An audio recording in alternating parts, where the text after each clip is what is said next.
Ontem, a presidente da Santa Casa, Maricele Bronowski, reuniu a imprensa para uma coletiva e para dar muitos detalhes, né, daquilo que aconteceu nos 6 meses que ficaram ali à frente da diretoria da Santa Casa, antes do decreto de intervenção.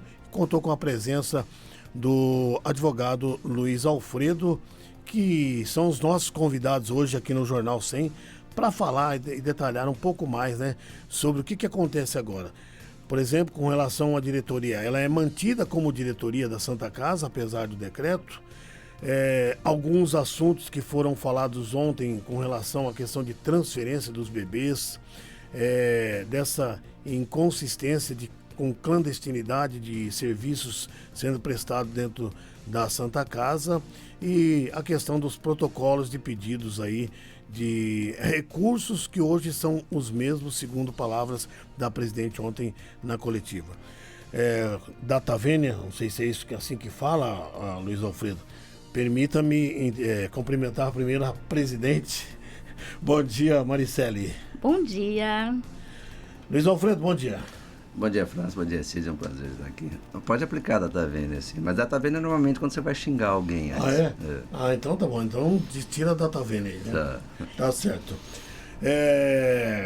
Maricele, esta coletiva de ontem deu para surtir efeito? Já deu para surtir resultados ontem daquilo que você pretendia falar? E por que demorou 15 dias para se manifestar? Acredito que sim, acho que deu para ser bem esclarecedor. A gente conseguiu colocar os pontos, e a questão do período, né, que a gente aguardou para verificar. Eu acho que seria interessante para ver qual que seriam as decisões, né, que o pessoal, né, o grupo da intervenção teria, né. Na verdade, a gente coloca que não seria, a gente viu mais como sendo uma requisição das instalações da Santa Casa, e ver qual que seriam as atitudes, né, as medidas que o interventor teria. Como a gente sempre pediu valores, né, para subsidiar os serviços, e nesse período a gente viu que os mesmos valores que nós pedimos foi o valor também, os valores pedidos. Inclusive, houve 15 dias para conseguir reabrir a UTI NEL, né? A gente imaginou que eles teriam uma solução imediata, e não foi o que ocorreu. Um dos motivos alegados aí para fazer a intervenção foi aquela transferência das crianças da UTI neonatal. Uhum. E a senhora disse ontem que não sabia que as crianças seriam transferidas. Como é que é isso? Na verdade, quando nós entramos na Santa Casa, nós tomamos posse, que foi em julho, né? Logo após, já havia, assim, medidas praticamente para transferir, né? A gente estava sem condições nenhuma para os 5 meses atrasados, os salários, e foi feita, inclusive, uma reunião lá na Santa Casa com todos os secretários. As crianças estavam para ser transferidas da Santa Casa. Foram colocadas todas praticamente na central de leitos. Estava lá, inclusive, o Adelson, que é da central de leitos, e assim, era uma situação totalmente assim, muito conflitante. E aí a gente tentou. Naquele momento a gente não tinha condições de manter.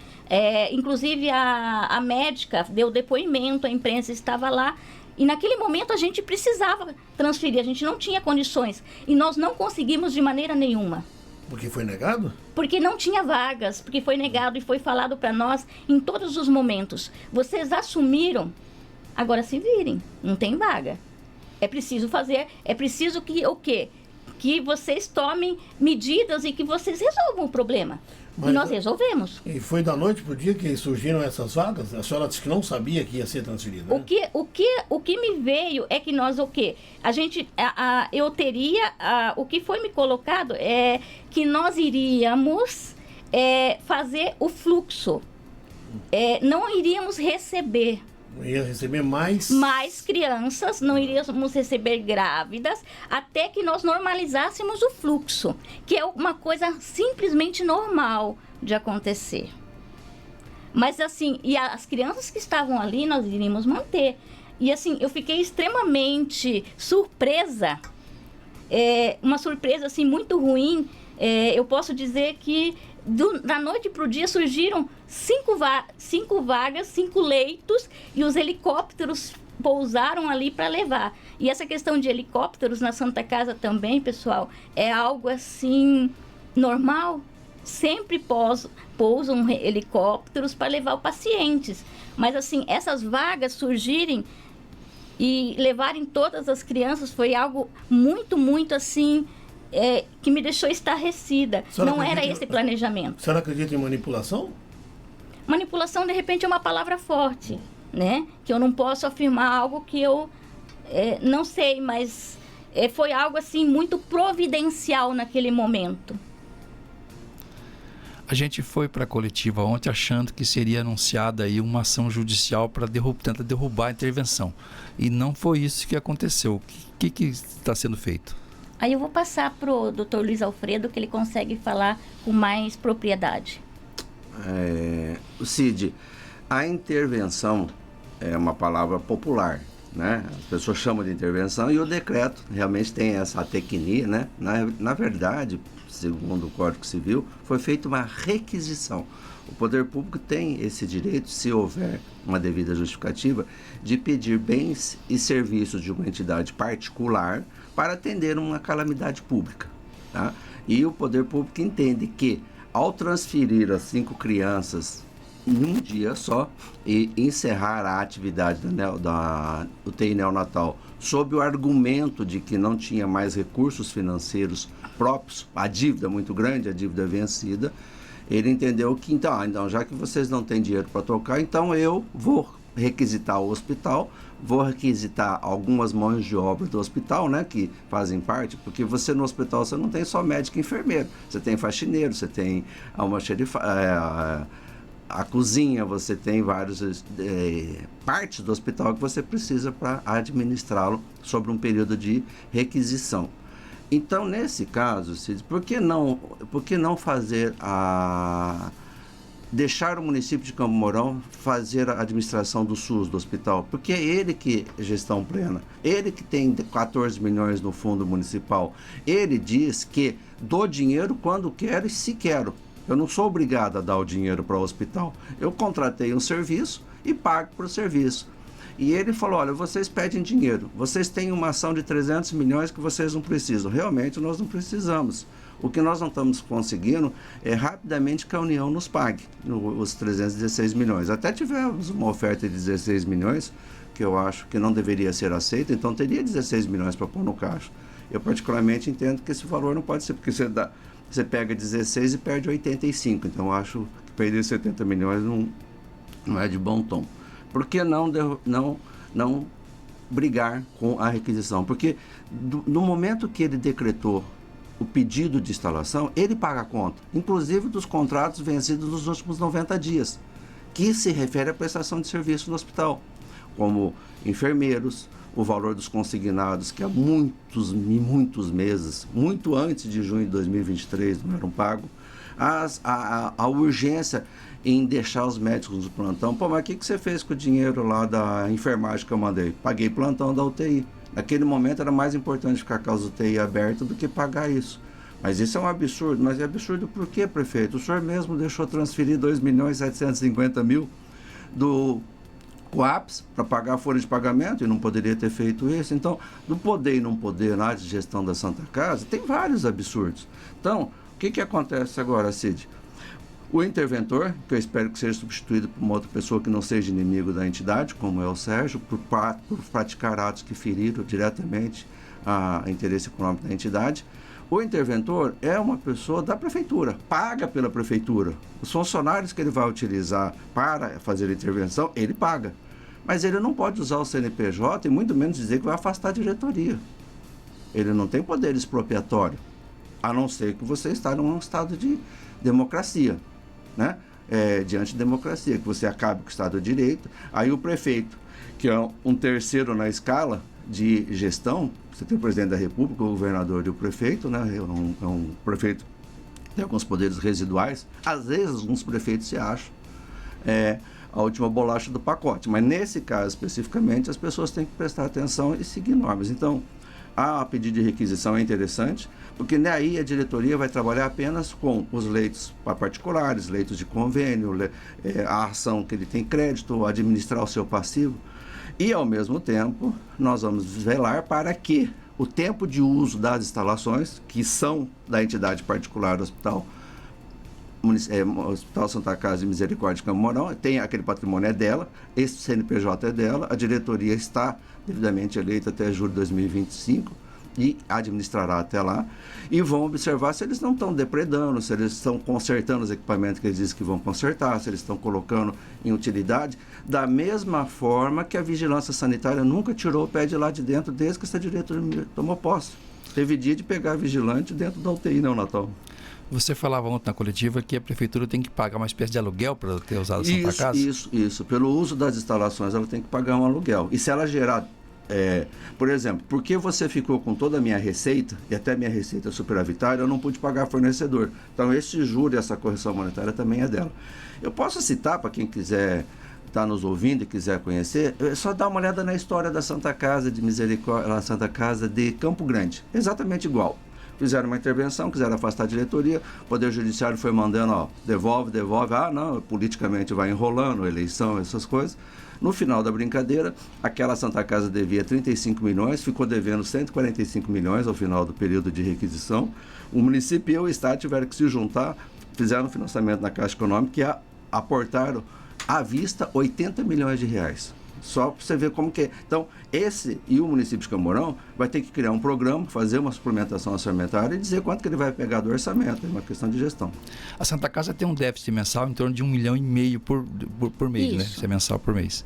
Você entende, então, que quem tem que pagar esse déficit é a prefeitura? Não, o próprio interventor já declarou, né? Que ele vai pagar 800 mil reais com o município de Campo Mourão e 800 mil que é dos municípios. Ele também já viu esse valor. Aquilo que sempre foi dito, eles já confirmaram, já ratificaram, tanto que... Não sei ainda se o secretário de Estado, Beto, né, vai ou não honrar a sua palavra.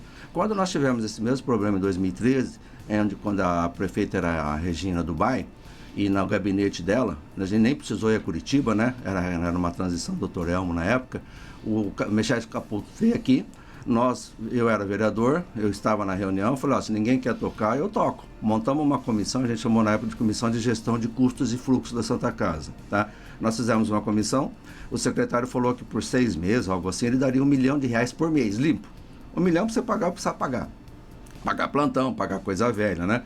E eu li nas informações, eu não tenho isso oficial, que o secretário falou, não, faz a requisição aí que eu ajudo. Aí parece que ele vai ajudar com 600 mil em remédio. Isso é a mesma coisa que passar os outros para trás. Eu vou pensar como que eu posso ajudar. Lá na Santa Casa, cada vez que se você deve 1.400.000 por mês de déficit, a cada mês é mais 1.400.000. Você levar 60 dias para pensar, você já tem 3 milhões a mais na conta, contando os 15 dias que já passou. Então, eu vou pensar se a Santa Casa deve. Mas como é que você vai pensar? Você tinha auditores todo dia na Santa Casa, desde que tomou posse. Eu não tenho equipamento funcionando. Não, como é que não tem? Você está lá com a vigilância sanitária todo dia. Então, nitidamente, foi a brecha que eles acharam para tirar a petezada de dentro da Santa Casa. Se a matéria é política, então vamos resolver ela, vamos tirar o que é necessário e vamos preservar a entidade. Presidente, você disse que tem todos os protocolos com esses valores pedidos, que eles estão sendo pedidos novamente pela intervenção. Exatamente. Não mudou nada? Não. Temos os protocolos. Por que de eu aguardar os 15 dias para vir me pronunciar? Porque eu queria ver se existia alguma outra fórmula milagrosa.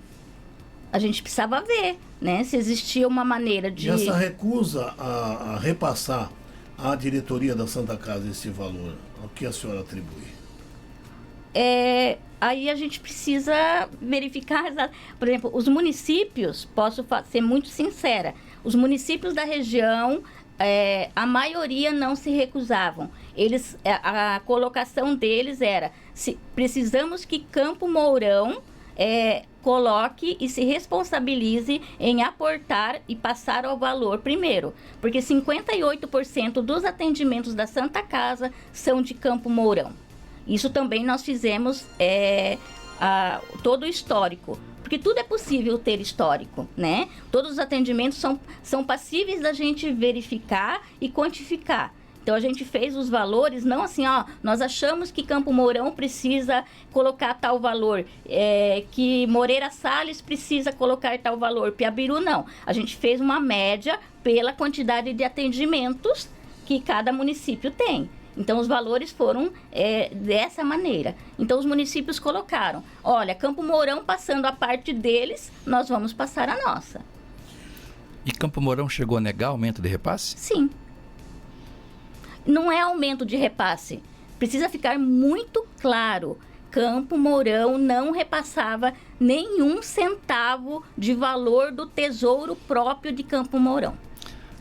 A prefeitura disse que passava quase 500 mil por mês, talvez, do Coaps. Era do Coaps. É dinheiro do integrado. É dinheiro, isso. Não é do tesouro. Não é valor do município. Não saía nenhum centavo do município. E também precisa ficar muito claro. O valor do Coaps acabou desde janeiro e fevereiro, esse valor não entrava mais.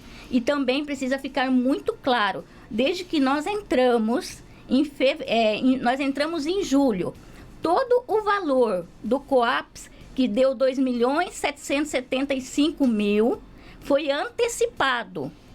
Esse valor foi antecipado. Esse valor entrou todo em junho. E ali foi pago vários valores, várias despesas que não poderiam ser pagas. Inclusive folha de salário dos funcionários. E esse valor foi antecipado também com a assinatura do Sérgio, aonde quem precisava assinar era o secretário de saúde. E em julho, o Sérgio não era mais secretário de saúde. Junho. O Sérgio não era mais secretário de saúde. O documento é assinado digitalmente, então quando você assina digitalmente, você tem o dia e a hora que assinou. Por isso que nós sabemos que ele foi assinado em junho, mas ele datou assim, digamos, fevereiro, né? E assinou em junho. Ele fala, não, mas em fevereiro eu era secretário. Mas por que você não assinou? Então, fica claro que isso foi montado. Ele falou, não, teve uma ata, teve isso. Na audiência pública da Santa Casa, na Câmara, para tratar em agosto, quando a gente falou e ele estava presente. Eu falei, não, realmente eu assinei mesmo. Eu fui ajudar, eu tenho que ajudar. Até porque essa deliberação foi lá atrás. Então, como ela tinha sido lá atrás, eu tinha sido secretário, então eu assinei um documento em junho, anterior a fevereiro. Isso continua sendo crime do mesmo jeito. O departamento jurídico está movendo alguma ação? Não há ação com relação a tudo isso que está acontecendo, principalmente a questão do... Existe uma ritualística que a gente tem que obedecer, né? Até para você mover uma ação, você tem que tomar alguns procedimentos. Primeiro, o prefeito é notificado pelo precedente do STJ, né? Que é uma vinculação de entendimento. Olha, o senhor extrapolou nesse item no decreto. O senhor gostaria de manter a requisição? O senhor quer manter a requisição? O senhor quer assumir os custos do SUS da Santa Casa? Não tem problema. Agora, se o senhor quiser aumentar leitos particulares da Santa Casa, não lhe diz respeito isso. Isso é a diretoria que determina. Se é mais, se é menos. O senhor quer usar as contas da Santa Casa? Como? A presidente vai assinar, o tesoureiro vai assinar. Não há nenhum problema em fazer essa interação para manter a Santa Casa boa, atendendo bem. Não há rejeição da diretoria de que a prefeitura assuma esse passivo que ela gera. Por quê? Porque ela é plena, não é? Ela contratualiza o serviço. E ela agora confirmou publicamente que o que ela paga é muito pouco, já que lá é só SUS. Tem 157 leitos, ou quase 200 leitos, que você pode utilizar. Está usando pouco mais de 80, 90. Por que os procedimentos que eram 17 mil caíram para 6?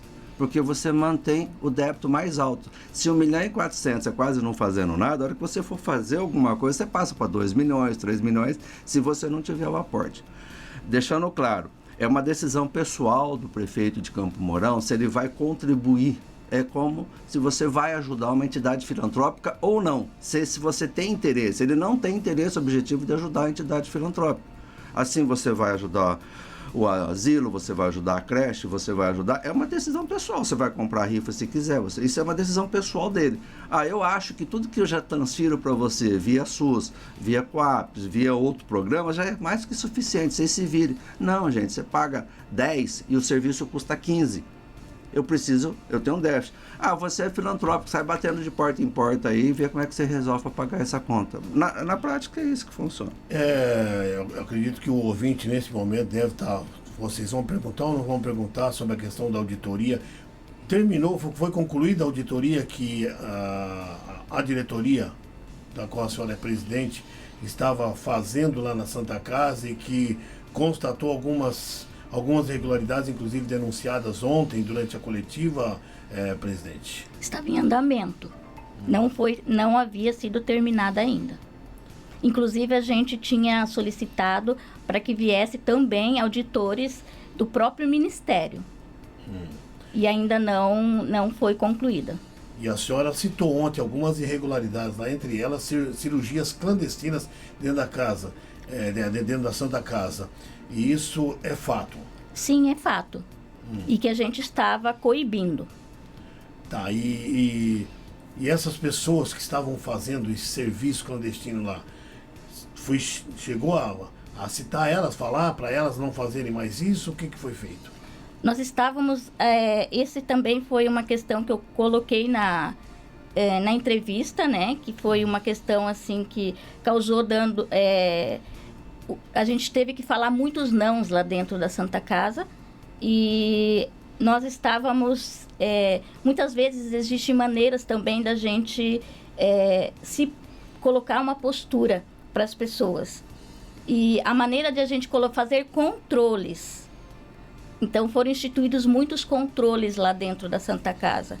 E o fato de haver controle, não deixar que esse fluxo errado, que esse fluxo ocorresse, foi feito, não havia mais como serem feitos esses procedimentos. Estava sendo usado o centro cirúrgico e os insumos e tudo? Vamos falar o popular, né? Algum médico ajustava com o seu paciente no consultório dele particular, Exatamente. Recebia o valor da cirurgia, entrava na Santa Casa sem que a Santa Casa esses registros ficassem claros, entrava no centro cirúrgico, usava os equipamentos do estoque da Santa Casa, comprado por ela, pago por ela, para fazer aquela cirurgia. Esse paciente saía da Santa Casa e isso não aparecia na relação de despesa. Esse valor não era pago pela utilização dos materiais, dos equipamentos. Aquele valor que o paciente pagou, são cirurgias particulares, né? E nem a IH, o que quer que seja. Ela foi, pela auditoria parcial, foi classificada de cirurgias clandestinas. Exatamente. Então a Santa Casa verificou que alguém tinha que abrir o centro cirúrgico. Então afastou essa pessoa que abriu o centro cirúrgico e mandou avisar os médicos que aquele assunto não estava encerrado. Ia fazer uma apuração, se conseguisse, por algum registro de leito, por algum registro de enfermaria, por algum registro do pronto atendimento, como que esse paciente poderia ter sido operado na agenda eletiva da Santa Casa, né? E isso ocorreu em mais de uma especialidade. Especialidades na Santa Casa são assim classificadas por obstetrícia, não estou dizendo que seja esse o setor, estou dando um exemplo. Obstetrícia, ginecologia, ortopedia, urologia, pediatria e assim sucessivamente, tá? Cirurgias gerais, o que quer que seja. Aí foram afastados, verificou-se que a inclusão de horas nos bancos de horas extras também eram com horas não realizadas, também foi feito o afastamento. Verificou-se que na farmácia os remédios saíam, mas não tinha uma especificação certa do paciente se era aplicado ou não.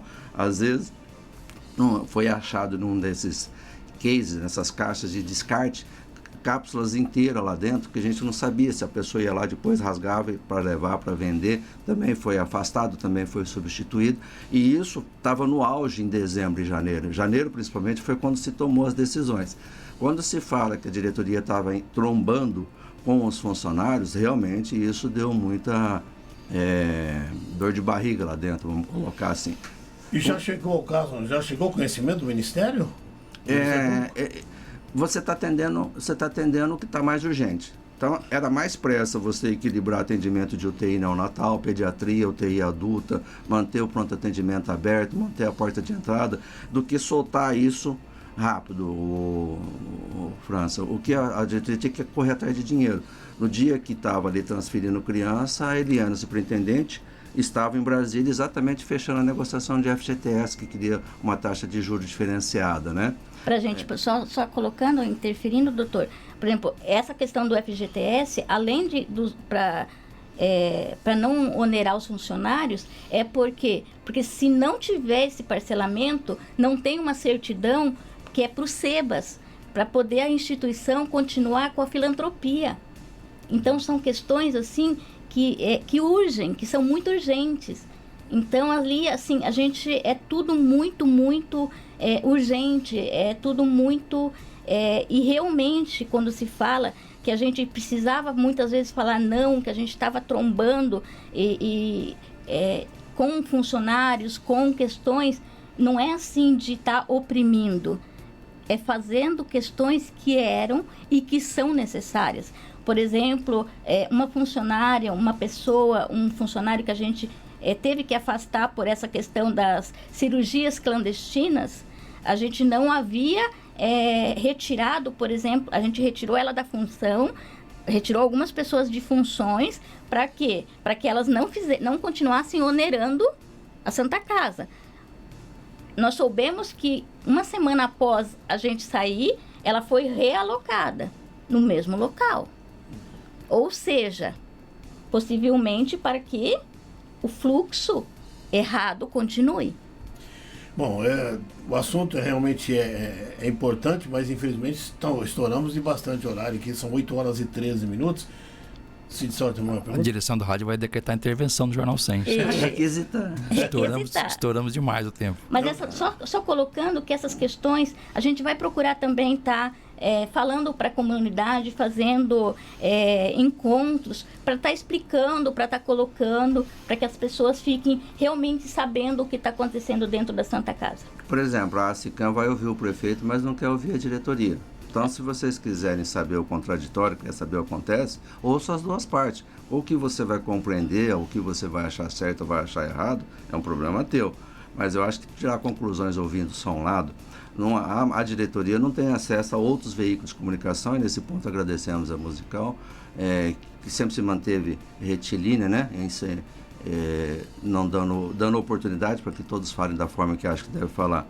Há outras, né, em que os apresentadores são cargo em comissão, né? Há outros que recebem contrato da prefeitura que tem medo de perder a receita. Isso é normal, cada um sabe onde aperta o bolso e o estômago. Efetivamente, poderá haver uma ação judicial? Nós vamos fazer de tudo para que não exista. Nós vamos fazer de tudo para que, se querem funcionar, querem ampliar, querem garantir que o sistema SUS não vai parar de atender na Santa Casa, a diretoria é totalmente favorável que isso aconteça. Não tem nenhuma objeção. Eu quero controlar o meu dinheiro lá dentro, não tem objeção nenhuma a isso. Agora, depor, tirar e dar golpe, não é porque teve 8 de janeiro que vai ter que ter 8 de fevereiro. Obrigado, advogado Luiz Alfredo da Cunha Bernardo, pela sua presença aqui. Aí eu que agradeço, França, obrigado, Cid, e um abraço a todos os ouvintes. Presidente da Santa Casa, Maricele Brunowski, muito obrigado. Muito obrigada.